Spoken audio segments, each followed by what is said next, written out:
The school bell is a curious thing. It makes a sound, just one sound, repeated. Yet, this single sound can feel so very different. In the morning, its ring pierces the air. It signals the start of lessons, of rules, of sitting still.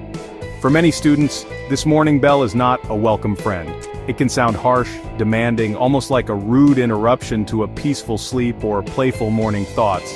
It tells us that playtime is over and work must now begin. This bell seems to steal away our freedom little by little with each metallic clang. This early bell often arrives too soon. We might still be shaking off the dreams of the night. We might be thinking of the breakfast we just ate or the one we wished we had more time for. The bell cares little for these thoughts. It simply calls us to attention, to our desks, to tasks that might not feel beautiful or inspiring at that particular moment. The sound itself does not change.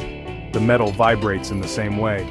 The air carries the sound waves identically. Yet, our hearts hear a message of duty, and perhaps a little bit of gloom, as the day stretches out before us, long and full of requirements. Then consider the very same bell at the end of the school day. Oh, how different it sounds then. It rings out with what seems like a joyful musical quality. This afternoon bell is a melody of release. It sings a song of freedom, of play, of home. The sound, technically identical to its morning counterpart, now feels light and cheerful. It announces that the work is done, the lessons are over, and the world outside the classroom awaits our exploration. This bell gives us back our time, our choices, our sense of personal adventure. The evening bell feels like a reward. It is a promise kept. After hours of concentration, of following instructions, of learning new things, this bell confirms our efforts. It tells us we can now relax, run, shout, or simply be quiet in our own way. The journey through the school day, with all its small trials and triumphs, culminates in this sweet, liberating sound. The bell itself has no feelings, of course. It is merely an instrument. But for us, it becomes a powerful symbol. Its meaning entirely transformed by the time of day, and what that time signifies for our lives. This experience with the school bell tells us something important. It shows how context can change our perception of things. Context is simply the situation or circumstances around an event, object, or idea.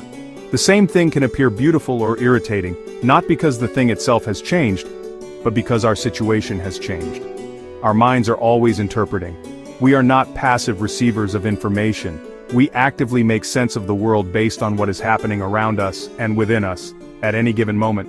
This is a fundamental part of being human. Think about it. A single drop of water is just a drop of water, but a drop of water on a parched tongue during a long desert walk is a treasure. It is life itself.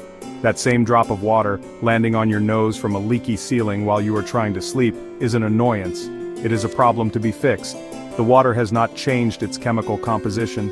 Its essence remains H2O, yet its value, its perceived beauty or ugliness, shifts dramatically, depending entirely on the surrounding conditions and our immediate needs or desires.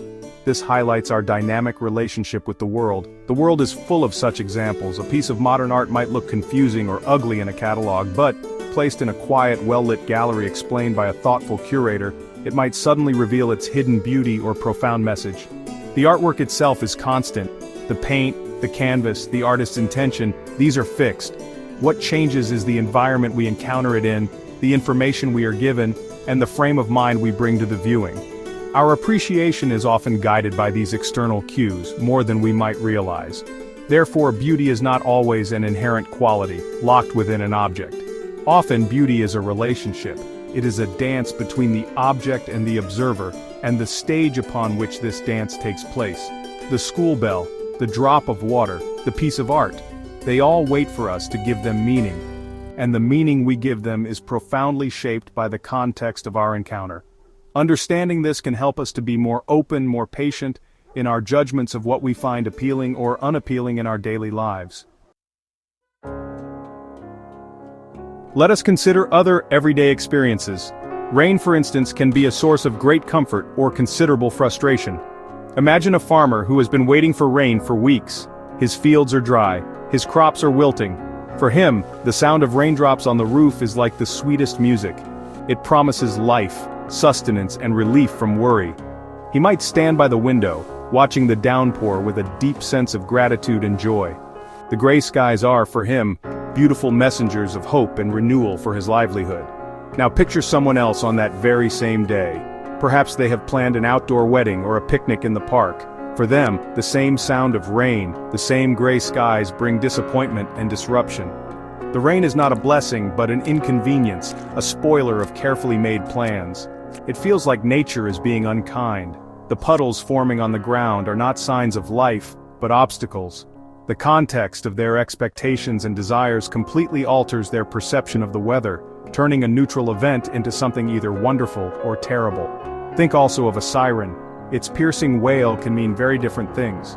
If you hear it approaching your home when a loved one is unwell, it brings a surge of hope and relief. Help is on its way. The sound, though loud and perhaps jarring, is associated with care and assistance. It cuts through the quiet with urgency, but it is an urgency you welcome. You listen intently, tracking its progress, hoping it arrives swiftly. In this moment, the siren is a sound of potential salvation, a beacon in a time of distress and need.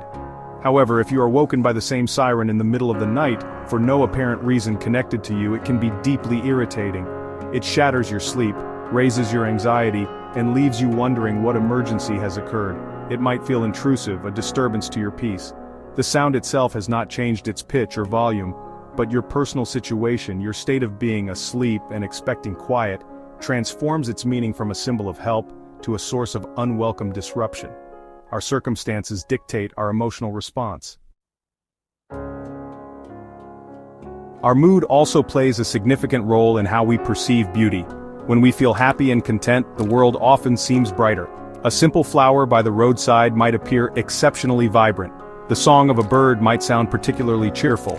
Our inner state of joy spills outwards, coloring everything we see and hear with a positive light. It is as if our happiness tunes our senses to appreciate the subtle wonders around us. We are more open, more receptive, and the world responds by seeming more beautiful. Conversely, when we are feeling sad or stressed, even the most conventionally beautiful things can fail to move us. A stunning sunset might pass by unnoticed, or seem pale and uninspiring. A piece of music that usually lifts our spirits might sound hollow or even annoying. Our inner turmoil can create a barrier preventing us from connecting with the beauty that surrounds us. The world has not become less beautiful. Rather, our capacity to perceive that beauty is temporarily diminished by our emotional state. Our feelings act like filters on our perception. The environment itself, the physical place we are in, also shapes our judgments. A cheap plastic chair might look perfectly acceptable, even useful in a casual garden setting. We would not think twice about its simple design or material. However, place that same plastic chair in a grand, historic palace, amidst ornate furniture and priceless antiques, and it would likely appear jarringly ugly, out of place, and inappropriate. The chair has not changed, but the dignity and expectation of its surroundings have, altering our assessment of its aesthetic value. Ultimately, our perception of beauty is a complex interplay of the object itself, the context in which we find it, our personal experiences, our current mood, and the environment. The school bell, harsh in the morning, sweet in the evening, reminds us that meaning is not fixed. By understanding these influences, we can cultivate a broader perspective. We can learn to look beyond our initial reactions, to consider the context and perhaps find beauty in unexpected places, or understand why something fails to charm us at a particular moment. This thoughtful approach enriches our experience of the world,